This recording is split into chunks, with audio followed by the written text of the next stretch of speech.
The agenda this week surveyed what's making traffic and city streets so deadly this year, assessed recommendations to reduce mental health crises and suicide among police officers in the province, and learned about some very special caregivers for terminally ill children.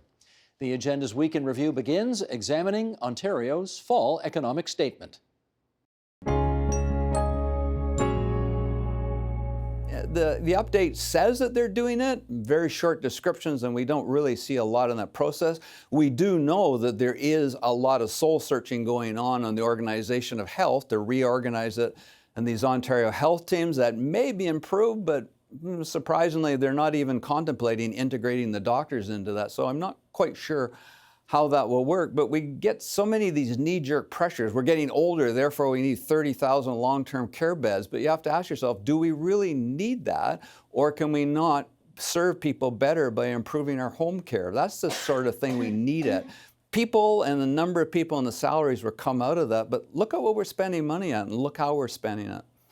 Okay, let me get you to react to this right away. So far, the sort of consensus coming out of here is this is a statement that still will spend more money than any government in the history of the province of Ontario, and yet you say there are cuts coming and you are concerned. Well, because inflation happens every year. So if you're spending in line with inflation and population growth, every year you're going to spend more money almost without taking into account any growth in services or meeting new demands that come up, like the autism services or the long-term care services that Don Drummond was talking about, because we're actually already paying for those people. They're in hospital beds, in acute care beds, sometimes up to years, taking up spots that could be used for other people, and then that causes delays and extra costs all the way down. How would you convince us, though, that this is a prescription for cuts, which is the line I hear coming out of your side? Because in order to keep pace with inflation and population growth, spending would need to increase by 3.5%. That's 2.5 times what it increased this year, and it's double what their planned increases are next year would need to increase by double just to keep pace with inflation and population growth. So that's no new services. So if we have people who are getting wage increases at less than inflation, which we are, public servants that are getting paid less than inflation, and that their wage increases are growing at a lower pace than the private sector, their private sector counterparts, even that won't keep us to a place where this doesn't mean people will be laid off or other investments are being laid off. Or class sizes are getting bigger, so we've got fewer teachers, we've got fewer nurses. There's no way, I see in this budget that they're talking about ending hallway medicine, but there's no way with the amount of money that they're spending that they can have any improvements in healthcare, let alone even just maintaining where we were before. Okay, Jasmine, have at it. Respectfully. And I've heard this argument forwarded by many teachers, union bosses, and others that... You keep calling them union bosses. Why do you say that? Because I had to put up with 16 of them on Monday, as I told you. So the union bosses are saying that just because inflation will be higher than the raises that we're offering, that they're getting a de facto pay decrease. But that ignores the reality that government workers start with a much higher salary to begin with. There are many teachers on the Sunshine List, over 10,500 that I found through a quick search, that are earning more than the average household income with 2 incomes in it. So to say that government workers are getting, not getting raises fast enough ignores the reality that they're already earning an 11% wage premium on their comparable So actually, if you take a look at people based on age and gender, so what unions do actually is reduce the gender cap for women, and so teaching and nurses are actually overwhelmingly a female profession still. And so if you compare them to their female counterparts in the private sector, they do have a wage premium, but that's because they're not facing the same discrimination in terms of the pay gap that private sector counterparts are. So once you take into effect the gender gap, and the age, public sector workers tend to be older, better educated than their private sector counterparts. That premium actually goes away completely. The study was of comparable counterparts, though, in the private sector. I mean, you don't have to look comparable further. To a high school teacher, though? In the a private teacher sector? At a private school would earn whose wages actually come based on what the union negotiates. Private sector teachers love that union teachers bargain higher wages because that's when their wages go up. Well, when this is the taxpayer who, on average, like we mentioned before you were here, there are an Ipsos poll showed that 50% of Canadians are $200 away from financial insolvency. And a lot of those are public sector workers. Of the teachers, of the teachers then that are on the Sunshine List, and there are 10,000 who are going to be now getting a $3,000 raise. But that's a very small percentage of overall Ontario public sector workers. QP, for example, represents educational assistants. We represent bus drivers. We represent janitors. And so those people are actually getting laid off. They're not getting, but they're Bill getting 1% 24 cuts. will cover everyone, even the people on the Sunshine But List. the so-called union Bill bosses, 124. the union bosses that you're talking about actually represent workers that have been getting less than inflation for the past 10 years. Perhaps they should focus the bill on those workers at the bottom tier. Okay, moderator jumping in for a second. Thank you. That was quite illuminating, actually. Can I get Jeff in on this? Let me talk small business for a second. They are one of the few specified tax cuts in this economic statement is to see the small business corporate income tax rate lowered from 3.5 to 3.2%. Will cost the Treasury probably $95 million a year by the time it's fully implemented. What do we think of this? I think it made my story somewhere near the bottom that I wrote yesterday. I mean, it's a pretty. You mentioned you had it's the 10th of a percentage point. I lost track of the numbers there. It's after the decimal place, right? Correct. I mean, this is a government that talks about let's cut taxes, let's get out of the way. You know, the standard It fulfills rhetoric. a promise. They promised to cut the small business tax rate. They did it. Wow, it's small. It is small. $1,500. It's already so low. And they're $1,500. deficit financing a Yeah. small business tax cut. So- If the Chamber of Commerce is serious about fiscal responsibility, can they seriously say that it's fiscally responsible to cut taxes on deficit financing? Well, in fact, the Chamber of Commerce was kind of lukewarm about this. They was like, this doesn't go far enough. It's not really. I mean, it's $1,500. I want to read this tweet here, okay? Sheldon, we're going to bring this up here. Warren, I'm going to get you to comment on this first. Here we go. This is a guy named Aidan Crane who puts on Twitter, I hardly ever see police enforcing traffic rules. Maybe if it was typical to see a few cars pulled over every time you take a drive, it might improve. But they're mostly leaving the streets to the public menaces. How would you respond to somebody like Aidan who put that tweet up there? Well, it is frustrating. We have issued over 200,000 tickets this year. We're not doing no enforcement. We're doing less than we've done in the past. Does that include like parking violations and that type of thing? No, that's talking just- about moving violations. Got it. However, I don't disagree with him. It's happening less.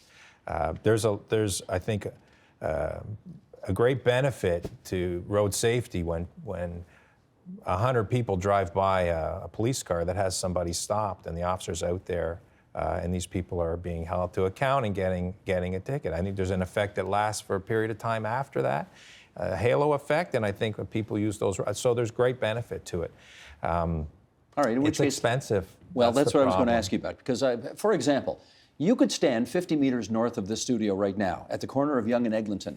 You could put an officer there. They could stand there all day long, and they could make a fortune. They could make a fortune pulling over people who are making illegal turns, who are running the red light, and so on and so forth. Why don't you? We've taken the approach now to be more strategic, and the research has shown that what saves lives is stopping aggressive drivers, impaired drivers, slowing people down. That's where we focus our enforcement now. So we don't see you won't see as much police officers on side streets doing things. That doesn't mean stop signs and wearing your seatbelt isn't important. It is, but our real focus is on those, we call it the big four offenses, and that's that. But What are the big four? it's aggressive driving, distracted driving, impaired driving, and it's speeding. Those are the big four. That's our focus. That's the focus of our campaign. But again, and I wanted to add on to the talk a little earlier. There's a risk part to this where people are taking risks as drivers, as pedestrians, as cyclists, that we need to talk about more. The reality is we have a lot of mid-block fatalities where people are hit crossing the road mid-block. And there's a number of reasons for that. And it's not illegal to cross the road. If you park your car and you're going to the bank, but there's nothing wrong with crossing the road. However, people have to recognize that it's risky. That's risky, and that cars are coming, and it's vice versa. If people are making a left turn at an intersection and you're driving, most of the serious collisions that happen with driving happen with people need to think about those things. We have to get that conversation going. I've seen examples of people who they don't walk, I guess, they're running. They run across the 401. Yeah. How crazy is that? It's a bad idea. It's a bad idea. No kidding, it's a bad idea. Shoshana. I mean, running across the 401 is pretty extreme. We shouldn't run across the 401. You think? But people mid-block cross not because they're irresponsible or they don't understand the risk. It's because they don't have a good alternative. If you have to walk 800 meters to get to a stop sign and then walk 800 meters back, that's a lot of time. And people aren't willing to make those sacrifices every day. If we're willing to ask pedestrians to give up that kind of time, let's ask people in comfortable vehicles that are temperature controlled and that weigh thousands of pounds to give up that kind of time. And I'm a little bit uncomfortable with saying, everybody has to be more aware, pedestrians, cyclists, and drivers. I mean, yes, I teach my 4-year-old son, you need to look before you cross the street, you need to be careful. But he's soft, and if he gets hit by a really big car, the car was hard. So the people driving the dangerous machines that can kill people have a lot more responsibility than the 4-year-olds who are learning how to be safe in a city. And we shouldn't put that responsibility on humans. It should be the default that it's safe, not the thing that we have to guard against. We've heard some conversation here. Linda, I'll go to you first on this, on Vision Zero 2.0. It's kind of rebooted Vision Zero plan for the city. Lowering speed limits on some roads, crossing guards at some intersections, more red light cameras at some intersections, other changes as well. What impact do you think this is going to have? Well, there's a lot going on right now. And I do have to be somewhat supportive of the city because there is a lot going on right now. And they're actually making some really important changes. I mean, again, we're not seeing the effects quite yet, but hopefully soon. We recently looked at the reduction of speed limits in the local roadways in the downtown core from 40 to 30, and we found a huge impact on the number of collisions. I think it was a reduction of 27% in collisions after lowering the speeds on local roads. Just by 10 kilometers an hour. Yeah, and not even changing the roadway design, which is, we were surprised actually, we were quite surprised. The other thing is local roads are not where the really severe collisions are happening. So the city is talking about, and I think they're going to be enacting it soon, lowering the speeds on some of the, most of the arterials in the city core as well, from 50 and 60 down to 40 or whatever it is they're doing. So the speeding thing is something that we're seeing great effect. Automated speed enforcement is starting near school soon, I think in December. So the focus on speed, I think, is super important. And I do think it will be effective in reducing collisions. Christine, your view on the changes that I just suggested a moment ago and what impact they might have? I'm hopeful. I'd like to see these, I'm looking forward to seeing these introduced. And I think it's important that we monitor the improvement over a period of time, so not just over the short term, but over the long term. And I would make that same comment about the 110 speed limit on the Ontario highways, that we look at it not just over the short term, but over the longer term to see what kind of impact that's having. Can you tell us about some of the worst nights of your life on the job? Yeah, I'll give you a specific example that still, you think about every day.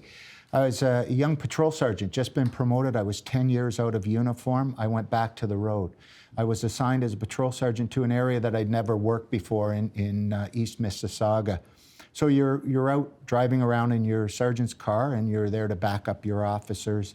And I come across a major intersection where there seems to be some smoke and cars are starting to back up. I asked the dispatcher about if there's any reports of accident. None had been reported at that time. So I drove to the intersection, and there was a small car completely crumpled by a transport truck at an intersection, and the car was so badly damaged. So I called it in, requested emergency services, but it was one where you didn't have a chance to react to knowing what you were going to get yourself into, that there was a bad accident, reported, so you could prepare yourself. You come across this.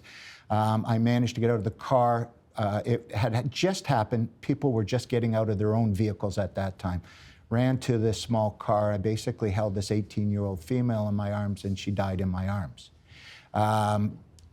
Lo and behold, and then you have other responsibilities of ensuring the scene is protected. And then my next duty was as a patrol sergeant, having to drive down the road to the business where this young woman's parents were, where they were expecting her for lunch. She was going to see them for lunch.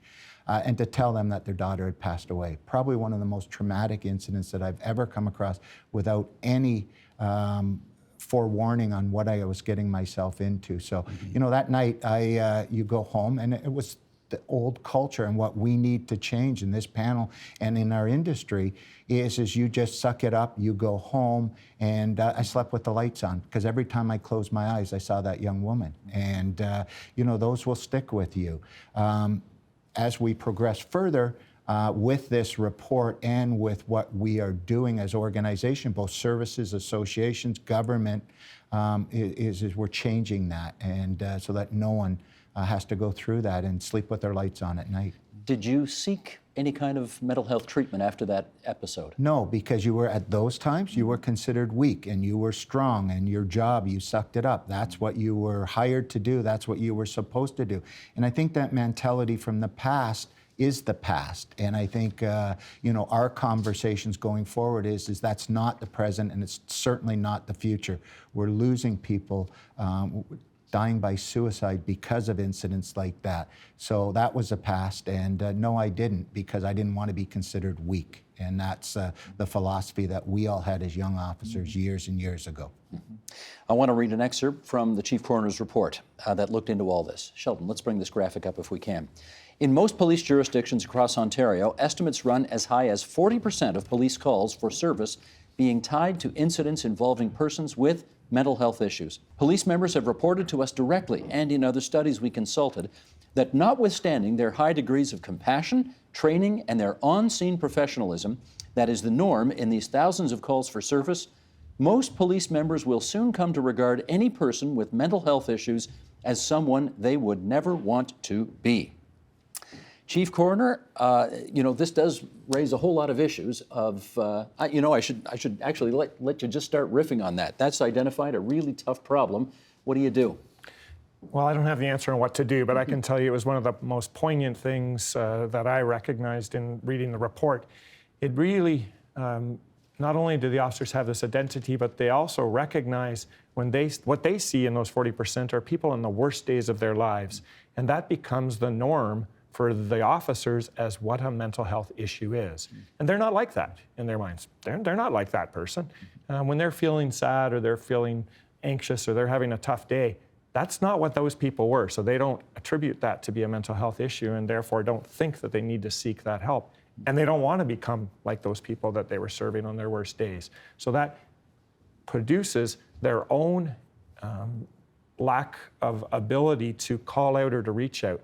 And so what we need to do in a shared way with all people involved with police service members is to recognize that that occurs, to recognize that mental health issues are very common, and that people should be able to speak up and seek assistance. It's really about reaching to the upstream. When you have some early concerns, you deal with those concerns. As Rob said, you know, I'm having a bad day. Okay, well, take today off, and tomorrow I'm going to be back at it.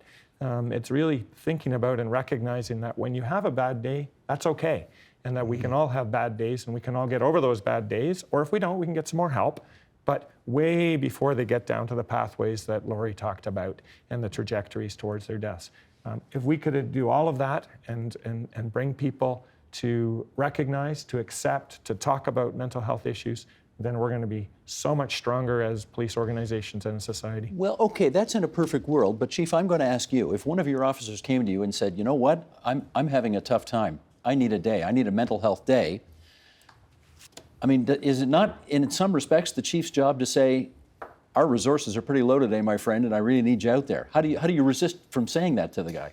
You know what, Steve, good question. Historically, that's exactly what the response would have been. It would have been, sorry, we're tight today. Bruce, you mentioned it, suck it up. Suck it up. It'll get better, whatever. Today, honestly, I can talk about command staff at the chief and deputy level, at the middle manager level, at the middle manager civilian level, the road sergeants. If we hear that, and that person has come to us legitimately and said, I don't feel well today, take the day off, take tomorrow off. Is there anybody with you? Do you need somebody to visit you around the house? Here's the issue, Steve. These resources, these people and families, we have to take care of them. And we realize today more so than ever, the outcome of not doing that and going down that trajectory. Okay, this is, look, there's no way to ask this question other than to just ask it. Can you take us through Matthew's last moments on Earth? I presume they were at Emily's house? Yes. And what happened? It was the most peaceful passing, I mean, that I can say. I mean, it was, when he was born, it was Bruno and I. And when it was his last time on Earth, well, alive, then the twins didn't want to be in the room with us, and that was fine. So it was the two of us and the nurse, and he just, it was amazing. Because he couldn't talk, but he didn't have his eyes open. He opened his eyes wide and looked at us as if to say, thank you, I love you, goodbye. And like, it was just like, oh my gosh, I'll never forget it. And then there was a light rain, and Sinatra was playing. Of course. Like, it was just, it just was so peaceful that it really helped me. And it really made a big difference. And it wouldn't have been like that anywhere else. Did you know that was going to be those were going to be his last moments on Earth? We could tell just from the way he was breathing. His breathing pattern had changed. He'd been weak for quite a while. We couldn't feed him anymore. He just couldn't tolerate feeds anymore. And he was G-tube fed at the time. So we had to stop that. And slowly it progressed. But from what we were told, it's not painful for him at all. As a matter of fact, it's easier for him. You would go through a lot of pain just having to deal with the process of feeding. But it was little by little, and that you could see over the days things would change. And he had his moment to say goodbye to everyone. Everyone had their special moment. He had a special person in his life who was the last person that needed to come and see him. And I remember Marlene and I sitting outside Matthew's room, and I said to Marlene, we just need Elizabeth to show up. She's the only one. And then not even half an hour later, she was there. Who's she? Elizabeth was an EA, education assistant, when Matthew was at school, at the Bloorview School. Okay. And that's where we met the first time. And she worked with him even after that, and became the love of his life. And yeah, it was a time that everything just seemed to fall in place. And very peaceful. He had his moments with everyone to say goodbye. And I remember the one night, a few nights before he died, I used to read him when he was a baby. I used to read him the story Goodnight Moon. Oh, yeah. And we used to do all the actions with his hands. And I used to grab his hand. In the green room, there's a telephone and a red balloon and a picture of a cow jumping over the moon. How many times have we all read that? Yeah. And I used to read that to him every single night. And I remembered seeing that book at Emily's house. And I thought, I was sitting there in the room with him, and I thought, I need to see this. I need to get the book. And we looked all over, and we could not find it anywhere. And I said to Nicole, she said, well, let me go look. And she scoured from top to bottom the whole building.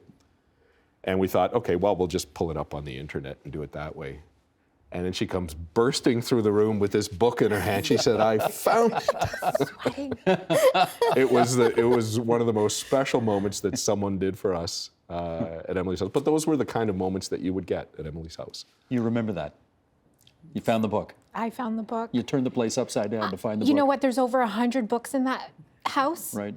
I went from top to bottom for almost 2 hours. I said, I'm going to find it. I would come back, tell them, I'm going to find it. I have 2. There is 2 in this house. Heather has 2. And so I scoured the house and I pulled each book one by one. And there it was. Like, I looked over and it was rainy. It was kind of rainy that week. Mm-hmm. And it just showed up. Here I am thinking, oh, there you are. I swear I was here. And it wasn't there. So I brought it to them and I said, I That's great. Oh, it was That's the greatest great. moment. Hugs, and reading that book for how long, I don't know, but that was my most, I couldn't have done anything better that day, was that book. That was mission accomplished. That was mission accomplished. Right on. That's just some of what we covered this week on the agenda. For more, including the full conversations, you can visit our website. That's tvo.org, our YouTube channel at youtube.com/theagenda, or our Twitter feed. That's twitter.com/theagenda. The Agenda with Steve Paikin is brought to you by the Chartered Professional Accountants of Ontario. CPA Ontario is a regulator, an educator, a thought leader, and an advocate. We protect the public. We advance our profession. We guide our CPAs. We are CPA Ontario. And by viewers like you. Thank you.